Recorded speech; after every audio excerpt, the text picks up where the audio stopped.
It's all good. Like, I understand why I don't like it. And I have not drank coffee since. And so it's not that coffee is a bad thing. It's not that tobacco is a bad thing. It's just that these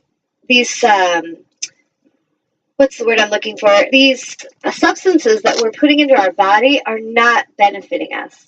So it's like there's uses for things, and then there's things that we get attached to, and they're not serving us. And so it really comes to that point of, is this serving me, or is it actually creating disruption? And your angels can totally cut that craving if you ask them, and it can be very swift.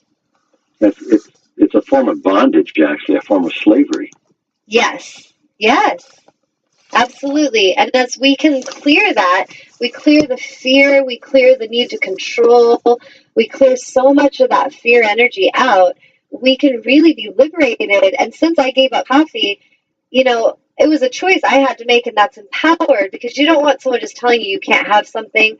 It just won't last. So really, each of us has to make that choice. But when I let that go, the difference in my vibration and the difference in my psychic vision and connection was amazing, because I was just so much more tuned in. And when I felt that shift, I thanked my angels for coming to me and having patience, because just like earth angels that have been with family that are very much closed off to growth and evolution, our angels in the behind the scenes that we don't always see physically, they're patient. They're right there. They're constantly giving us love and support. They're constantly encouraging us in the right direction when we ask.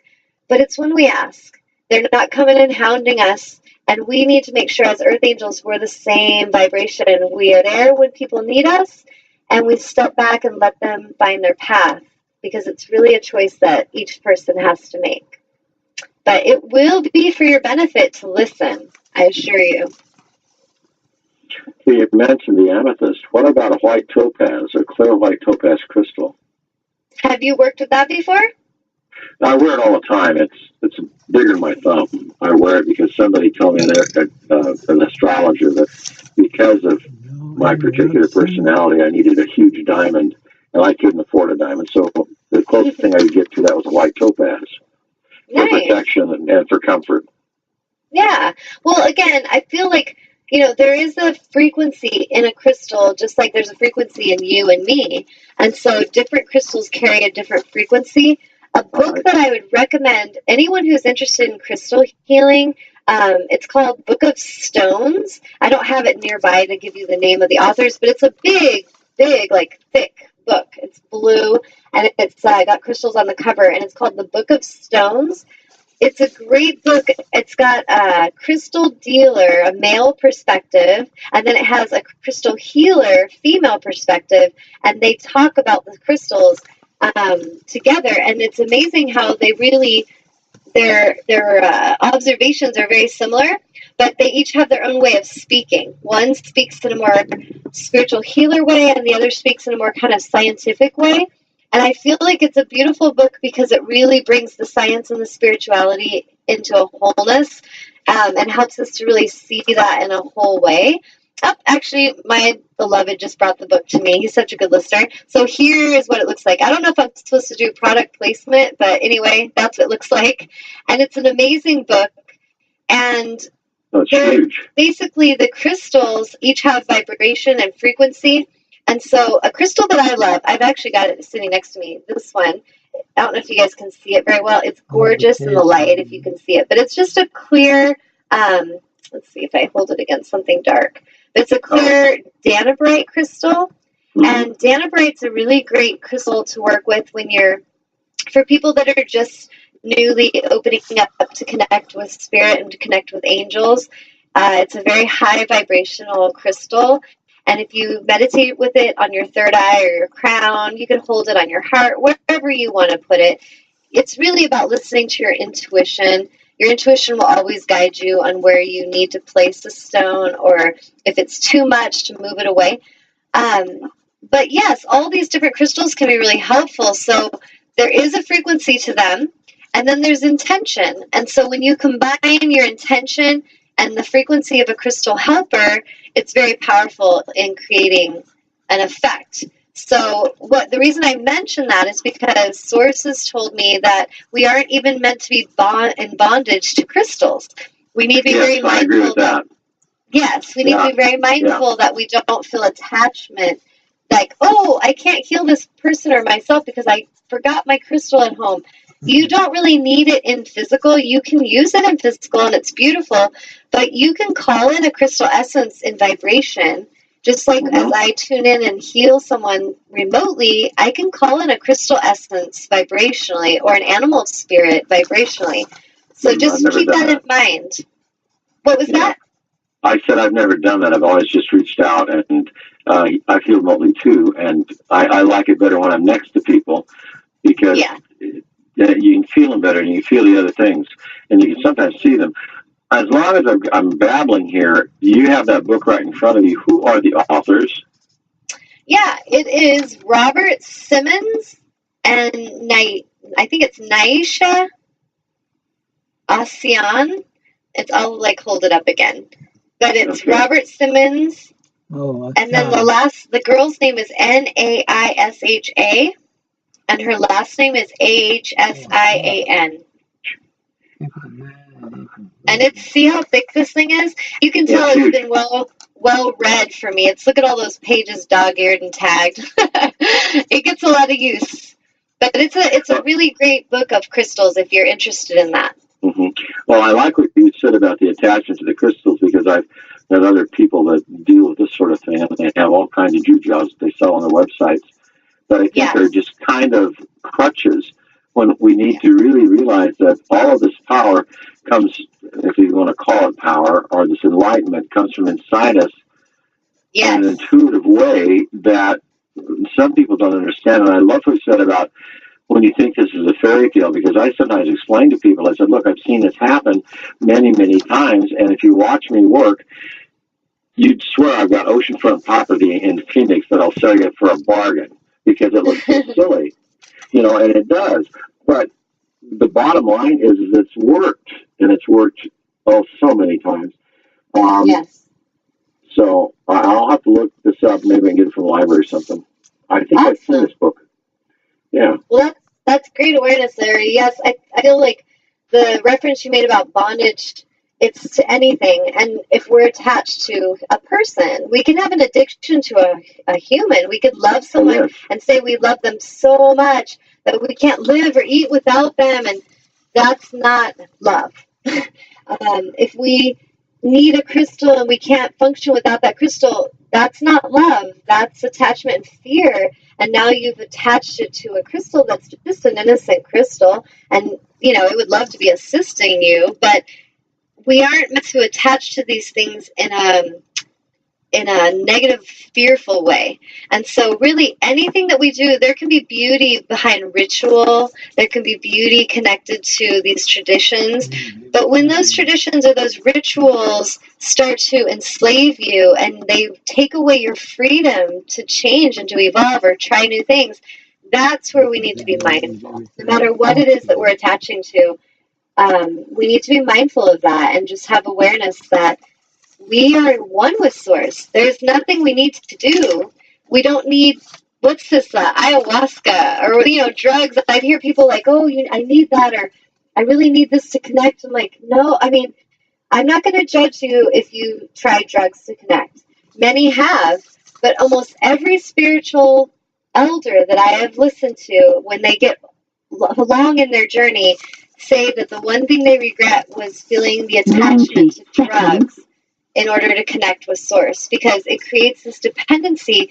And if you start to do these things, it can create, there can be a consequence physically to your body, to drugs in particular, but it also creates this feeling inside of you that in order to connect, you have to have that. And you already are connected. So anything that tells you you need something to connect, even if it's a person or a guru, be mindful of that.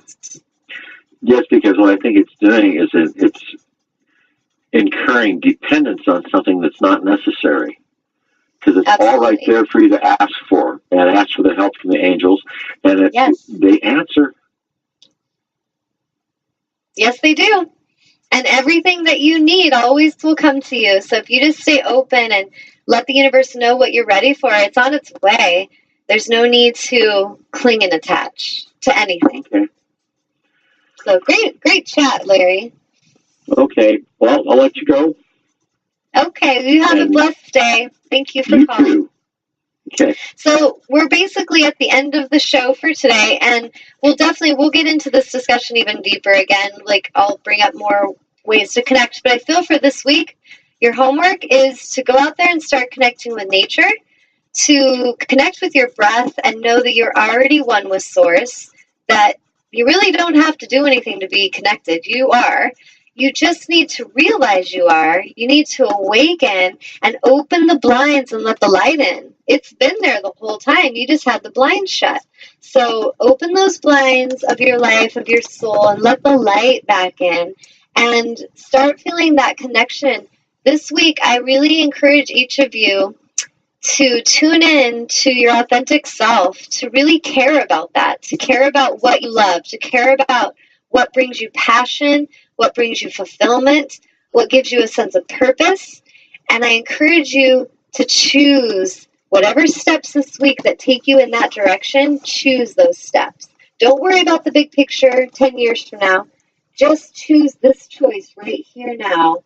And then the next choice, choose that choice now. And really pay attention. Is the choice I'm about to make bringing me closer to my authentic self and my soul's mission? Or is it taking me further away from myself, my authentic self and soul mission? And if you see that truth, that wisdom, because when you ask for truth, it will be shown, choose the step in alignment with your soul's mission, and you will win, and you will succeed, and you will find joy and abundance in all kinds of infinite ways just by making those aligned choices. So I thank you so much for tuning in. If any of you would like to connect with me for private sessions or to learn more about angelic auric clearing, please contact me at my website, which is www.tanyaangel555.com. And if you're not sure the spelling, it's right there on the thing that I think it's on the page you're on, where my website is. I encourage you to go to the website. You can send me an email, tanyaangel@gmail.com, or contact me on Facebook. Go find me and friend me on Facebook under Tanya Love. And I look forward to connecting with you all. Please write in with any show ideas or questions that you would like answered. And it is my highest and most joyous honor to serve you. Namaste.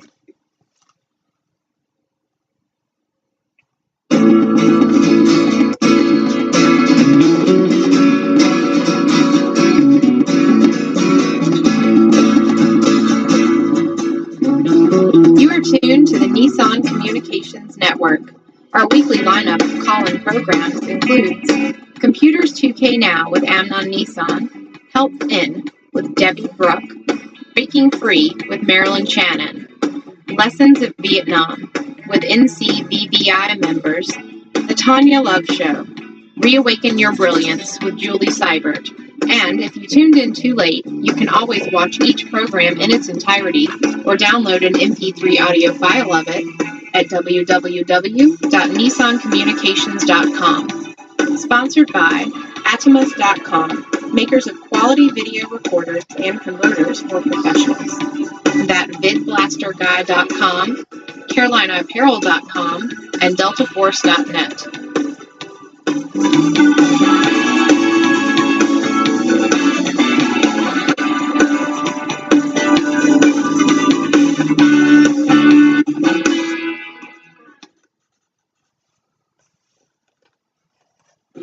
Hello, I'm Mike Lindell, inventor of My Pillow.